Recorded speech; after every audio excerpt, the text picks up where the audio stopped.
Good morning, brothers and sisters of the Seventh-day Adventist Church. Today we are going to discuss about some of the issues that have just transpired at the General Conference session at St. Louis in the United States of America.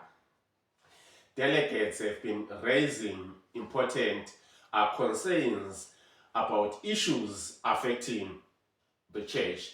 But my brothers and sisters, what we saw Ted Wilson blocking the delegates and even reading from the website what is not there from the immunization statement. And these delegates, they raised concerns about the immunization statement that was on our website. And they also raised concerns about the church involvement with the United Nations and the ATRA, its funding from the government. My brothers and sisters, it is terrible how Pastor Ted Wilson addressed this issue.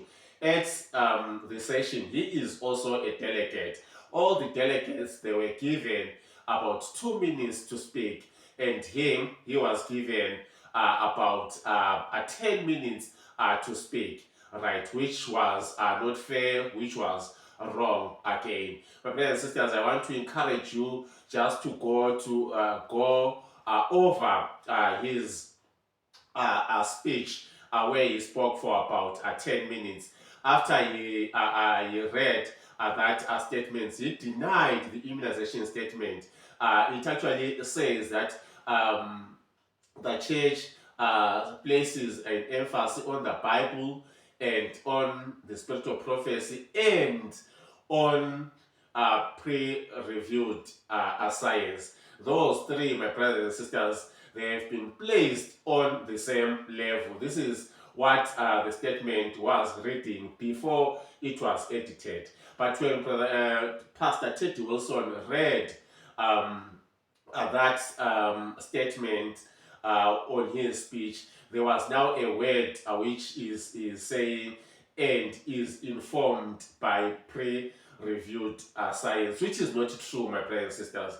That statement has been edited to suit what Pastor Ted Wilson had already said as he was delivering his 10 minutes speech. My brothers and sisters, it is terrible how these pastors, these leaders of the church are deceiving the church. That's why when you go to 2 Timothy 2 verse 15, it tells us that study to show thyself approved unto God, a workman that needeth not to be ashamed, rightly dividing the word of truth.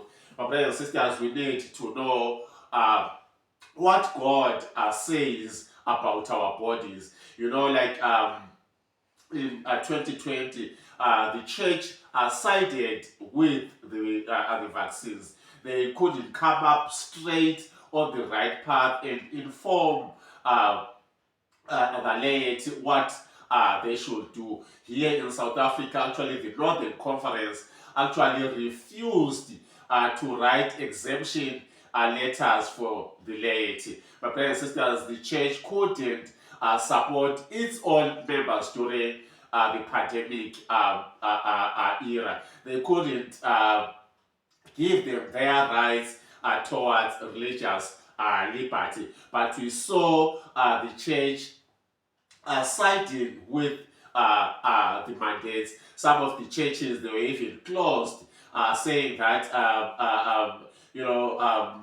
it's COVID and the vaccination and all those mandates that were issued by the United Nations and the World Health Organization. They were being followed and encouraged in our churches, my brothers and sisters.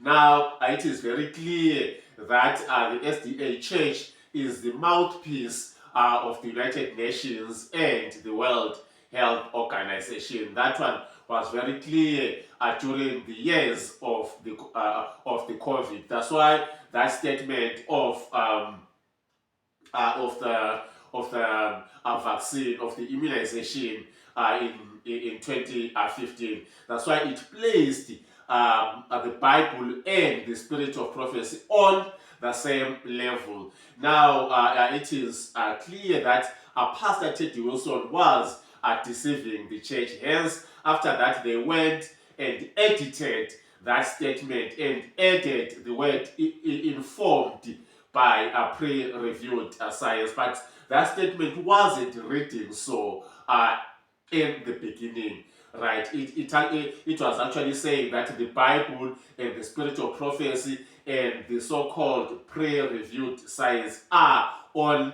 the same level. My brothers and sisters, it is a wake-up call to us that I'm giving it to you, that we need to wake up. We need to see to it that these leaders, they are deceivers, right?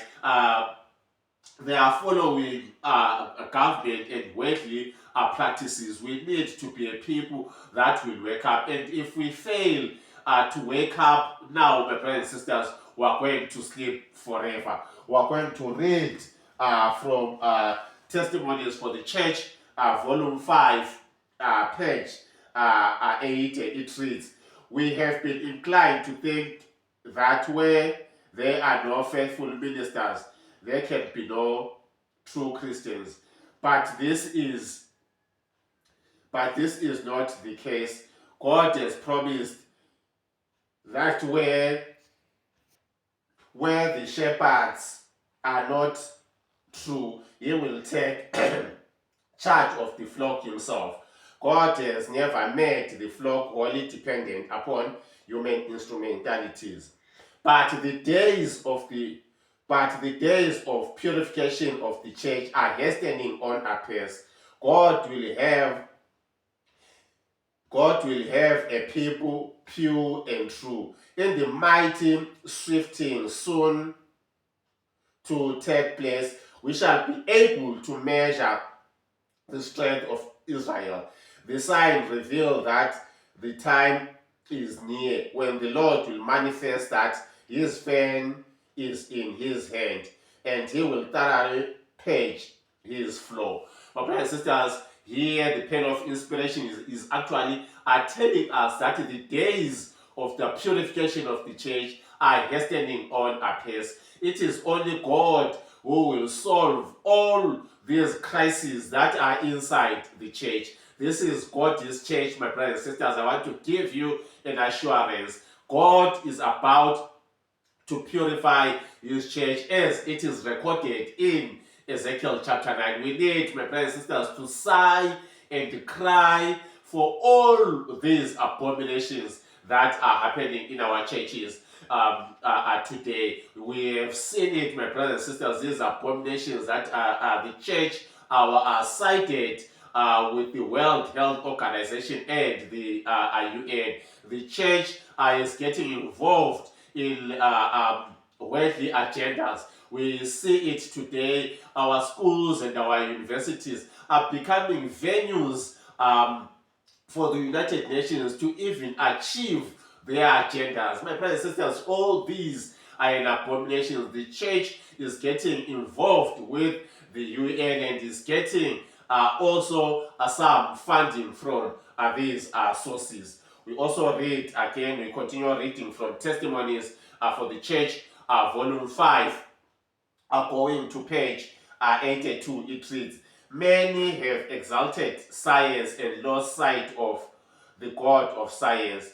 This was not the case with the church in the purest times." So, my brothers and sisters, we see it that today we're even rejecting inspiration, we're even rejecting the spirit of prophecy, siding with the so-called pre-reviewed science of our day. My brothers and sisters, let this be a wake-up call that God is about to purify his church. Our hope should be in our Lord. God is the one who will solve all the crises that the church is facing. I encourage you, my brothers and sisters, to follow along what's taking place at the General Conference. We shall see that, my brothers and sisters, inside the Church of God today, they are grievous and ravening wolves in sheep clothing. It's a time for us to wake up.